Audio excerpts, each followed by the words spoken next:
This is MMA with Mick and Ray, and we're fortunate today to be here with Barney Gill from New Zealand, now based in Wellington. That's correct? That's correct, yeah. And over here for the 2019 Oceania Championships being held in Sydney, followed by the Australian Open Championships, which is all happening in a couple of days. How are you feeling? Pretty good, actually. Got back from Europe on Sunday, and so had a nice couple of days training and ready to go. Ready to go. Weights on target? Yeah, it's looking good, yeah. That's terrific. Well, we want to wish you all the very best of luck, and we're looking forward to getting out there and watching you and hopefully see you get the results that you've been aiming for. So just going back a little bit, what year did you start karate, and how long have you been training for now? Well, I started when I was 5, so that must have been about 98, 99. Mum and Dad put all the kids into karate, and I was doing pretty well from a young age. Started at 7, won the first competition, and then I just kept going hard at it since. Yeah. Just obviously still enjoying it. Yeah, of course. Yeah. And I know you're a bit of a cricket fanatic. You played any other sports? I played cricket for a while, but I was useless. Oh, really? Played a bit of football, but I was doing football and tennis for quite a while. But when I got to about 13, 14, it became clear that if I want to be, I can be really, really good at one sport, or I can be kind of good at 3 sports. And I thought, let's go for it. Yeah, for sure. And obviously, over the last few years, especially, you've been competing in the WKF World Championships and many of the Premier Leagues and even international opens and so forth. But when did you really start branching out from New Zealand and kind of extending out into Europe and other parts of the world?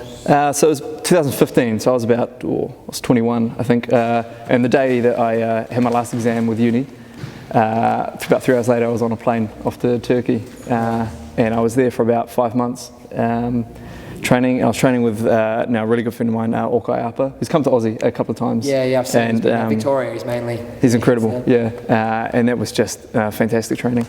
It wasn't just the training, but it was getting to all these European tournaments every fortnight. There was something on that we were going to. Yeah. And I came back about the end of the year, and I'd improved just exponentially so much that it was pretty clear that if I really want to make a crack at the sport, I have to kind of almost be basing myself most of the time over in Europe.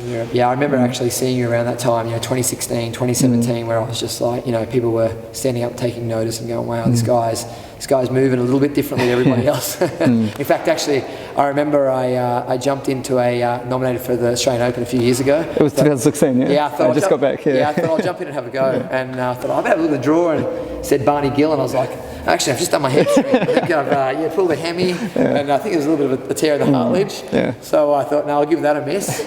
And I just thought I'd just go down and watch you, and I went down and watched, and I was like, that's a good move. I was pretty happy just doing my kata. So, How'd you go in the kata? Better than I would have against you in the Kumase. Well, there we go. Yeah, for sure. But where else have you got yourself out to? So the next year, I love Turkey. Unfortunately, it's a little bit outside of Europe, if you've been there before. And I was like, I'd love to get a little bit more central and just be hitting these comps kind of week after week after week. It's kind of lifestyle these guys got. Unfortunately, my sensei Dwayne, was like, I know a guy, Claudio Farmadon, and he's actually been to New Zealand, and he absolutely loved it. And so he said, why don't you go over there? So that was in Slovakia. And so 2016, I went there. I was there again for about 4 or 5 months stretch, and it was awesome. He's an awesome trainer. It's a great club, great kind of community around the club. Really nice place, Slovakia. And as I said, we were driving to Czech one weekend for a competition and drive home, and then the next weekend we go to Poland or go to Hungary or go to Ukraine, or it just you're just constantly kind of on the mat at least every kind of second weekend, and the competitions are just. They're bigger than anything we can really put on in this region. Yeah, right. And so you're getting round after round. And you have one bad tournament, and it's like, well, we'll get out there next weekend. It's you don't have to wait 6 months. Exactly. Back into it. That's great. He seems like a really great man. I got to meet him in Spain. In Madrid last year. Went out for a few drinks. We had just a couple, and he's a real character. So he's kind of like really been mentoring you a lot. Lately. Oh, completely. Yeah, he's coaching me at competitions. He's pushing me. We do get up for morning trainings. We do rounds and rounds.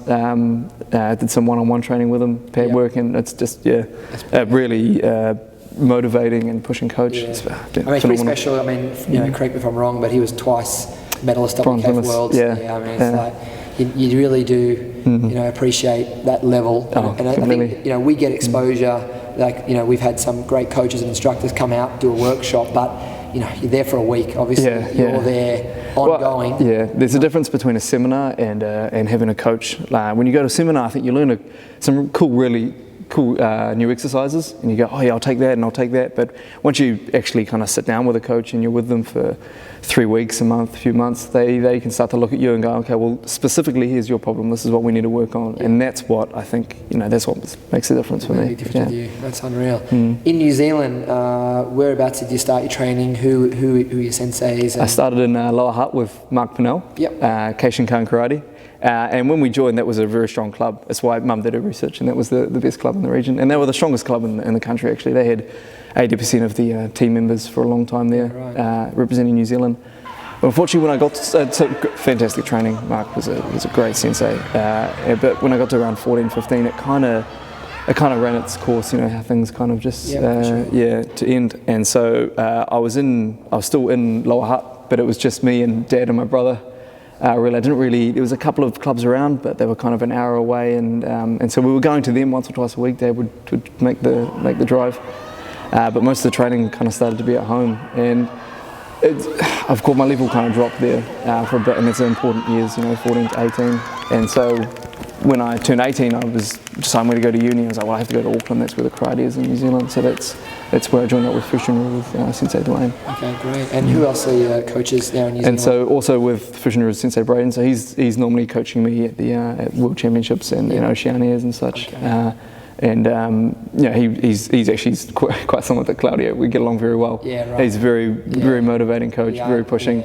And I think he'd love to get into it more, but you know, it's in New Zealand and karate, it's hard to have that as a full-time job, especially when you've got a young family and stuff. We're on the other side of the world, aren't we? So I think a lot of people really maybe don't understand it's just the distance that we are away from it's like the party's here and we're over here somewhere, so it does get quite tricky. I guess obviously Tokyo 2020 Olympic Games is pretty much your major goal. That's what's getting me up every morning. That's what's getting me to training at the moment. That's just an awesome opportunity. Olympics, just to perfect age. Exactly. Yeah, 20. I think 27. I'll be at the time. And it looks like most likely we won't be in the Olympics after that. Yeah, that's what's been announced and so it's kind of a one shot, literally. And so it's all in. That's the goal. It's all in. For sure. What other goals have you got? I know you were talking earlier when we're training. You mentioned about medaling for New Zealand. New Zealand's never had a medal at WKF Worlds or even a K1 event, A Series or Premier League. And they've gotten a lot stronger now. So, but just to set it in the history books to have that medal for New Zealand would be a really cool thing, because you can kind of still feel there's a little bit when you show up to the K1s. It's still New Zealand. When you see some countries on the draw, or Italy or France or Turkey, Japan, there's some real weight there, and so just getting some results and would give that New Zealand a bit of weight. That would be something really cool. I'll tell you what, from what I've seen over recent years, you're more than capable. Thank you. It's an achievable goal. Like some people, I think your goals can be a little bit maybe out of reach, but that's not out of reach. I totally believe that you can make that happen. What about the future outside of karate? What are your kind of plans? Do you want to open a karate club, dojo, teach, coach? It's do something with all these skills. I've put the career on hold a fair bit over the last few years. I mean, karate is what I knew. It's what I love, and so I want to keep getting involved. And the Wellington region is not particularly strong in karate, so that's something that I'd like to develop up. Yeah, for sure. Well, it's been, like I said, with our little, Be Inspired, our Team T-Dog, little gang, where basically, what do we call it, like our little athlete support network. It's been just incredible having you come over. It's been a win-win for all of us, but just to get you over, involved with the clubs, involved with our younger students, and then also bouncing off one another with, different training, and we've had some really good kids involved, like obviously Scenario Hero, young Seb, who's now in MMA, Mitch, and amongst others as well. So thanks very much for what you've put in. It's been awesome. It's thank you for always trying to get the boys together. We don't have enough guys in New Zealand or in Australia, so what we do have, we've got to put it together. That's been the goal, hasn't it? You know what I mean? Like, I think originally the plan was we were kind of like, well, look, we're coming over to these events, and even with these events, the numbers are small. It's usually you guys just competing for the top positions.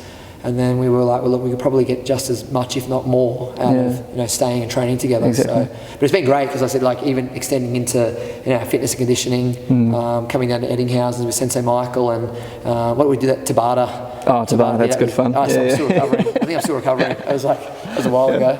But the cross training, throwing in boxing and fitness, and getting down to the track with you and running and that, and then also too, like I said, you bringing in all of these new methods and concepts that you're getting from Europe. So you're going to be running a workshop or camp this year in New Zealand. I'm putting that in the works at the moment. Hopefully kind of leading into the nationals, putting something together, and hopefully we can kind of stretch our time to come over to Aussie and do the same thing. Well, we're ready. So well, it's a really cool kind of idea for me that if me and Sonari and Mitch, whatever, can go to Europe on it's quite a big expense. We don't get any funding from the federations, but if we make it over there, we learn something. If we can come back and teach it, and that and the kids are paying for that through a seminar, that lets us get back over there. It's a great circle. Absolutely. We can continue the information going. That's right, and it gives those kids access, because like I said, and again too, another issue is that I know even now running my club and with Sensei Michael, it's difficult. But we try to get out to like I've tried to get to Europe with WKF events and even to Japan. But there's only so much time you can take off because you've got to run the business. So with you younger athletes, you guys are available to get out there and do that, bring that back in and inject it into our young ones. So because without that, you're relying on YouTube. Not quite the same. It's not enough. No, not at all. So. So you got your Instagram and Facebook. I knew that had to twist your arm a bit, didn't I? I didn't. I started the Facebook very begrudgingly, and then the Instagram, you were pushing me a lot, and so was my mate. He was like, no one's on Facebook. And I was like, well, he's like, you got to get on Instagram, you got to go. I said, no, I'm not doing it. And then one day I just woke up in Europe, so obviously a different time zone, and he sends me a message with a link and goes, all right, I've started your Instagram account. No, either you run it or I run it. And I was like, I've kind of got to do it, and I started to get a good following on that, and that's been really cool. So is it Barney Gill? Barney Gill Karate. Barney Gill Karate on Instagram. So make sure you follow Barney, follow his journey, and all I can say is, from that whole be inspired idea, you're definitely an inspiration. I think there's probably a lot more younger ones out there than you realise that are saying your name, and we're always referencing you in training, not just with your skills and technique, but your effort you put in, like your commitment and personal sacrifice that you're doing to achieve your goals. So it is very inspiring, and all the best, mate. Good luck. Thanks a lot, Ray. And just bring home gold. That's the plan. No worries. Thank you. Cheers. Here with Barney Gill at the 2019 Oceania Championships. Just got the gold. Well done. Yeah, thank you. How'd you feel? Pretty good. There's a bit of nerves. Obviously, this is it's not the strongest competitions because you have more in Europe, but it's just such an important one because if you don't win this one, pretty well not going to the Olympics. So and you still got to win them. That's no matter how the level of competition. So well done. Thank you very much. Where to from here? You head out on Tuesday? Monday. So we got tomorrow. We got Australian Open. So I got another weight division and another open weight division. And then Monday, shooting off to Rabat for the next K1. Right, okay. And obviously, like I said, there's a lot of work, a lot of training and preparation goes into these events. A lot of coaching and family. So can you tell us a little bit about, the main ones who are...